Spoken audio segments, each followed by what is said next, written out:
ሰላም ፍቅር መትረፍረፍ ለሁላችን ይሁን። ውድ ቤተሰቦች እንዴት ናችሁ? ዛሬ በጣም ቆንጆ በሆነ ሀሳብ ተገናኝተናል። እንዴት ልመን በሚል ነው። እስከ መጨረሻው ድረስ ተከታተሉ።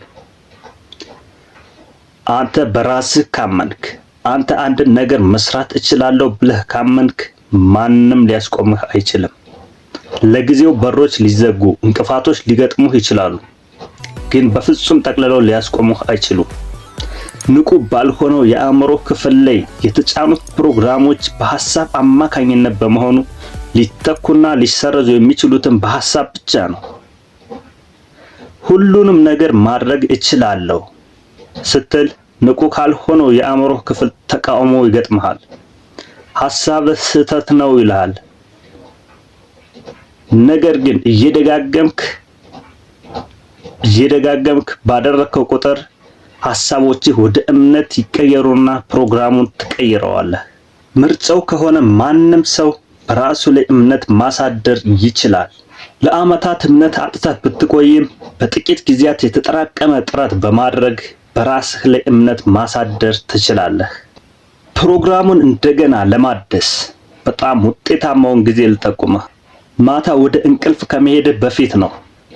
በዚያ ግማሽ ንቃት ግማሽ እንቅልፍ በሆነው ስሜት ውስጥ ስትሆን እችላለሁ የሚለውን ሐሳብ እችላለሁ፣ ማንኛውንም ነገር መከወን ይቻለኛል የሚለውን እምነት በውስጥህ ትከል።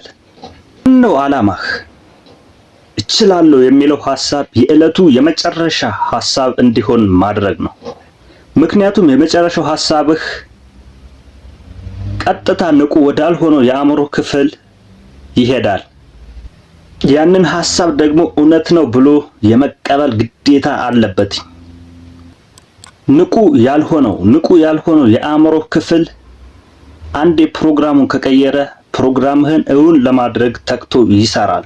በድንገት ሰዎች በአንተ ላይ እምነት ሲጥሉብህ ታያለህ። በህይወትህ ውስጥ ያሉ ሰዎች አንተን ለመርዳት ሲነሳሱ ታያለህ። እንዲሁም መስራት የምትፈልገውን ነገር ለማሳካት መውሰድ የሚገባውን እርምጃ ተወስዳለህ። ያኔም ግብህን ከማሳካት የሚያግድህ አይኖርም። ማንኛውንም ነገር ታሳካዋለህ።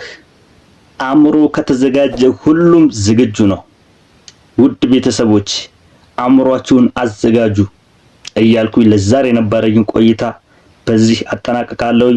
ቪዲዮ ላይክ፣ ሰብስክራይብ በማድረግ ቤተሰብ ይሁኑ። ቀጣይ የሚለቀቁ አስተማሪ ቪዲዮዎች እንዲደርሷችሁ ደግሞ የደውል ምልክቷንም መጫን እንዳትረሱ። እስከዛ ድረስ በያላችሁበት ሁሉ ሰላም ለእናንተ ይሁን። ቻው።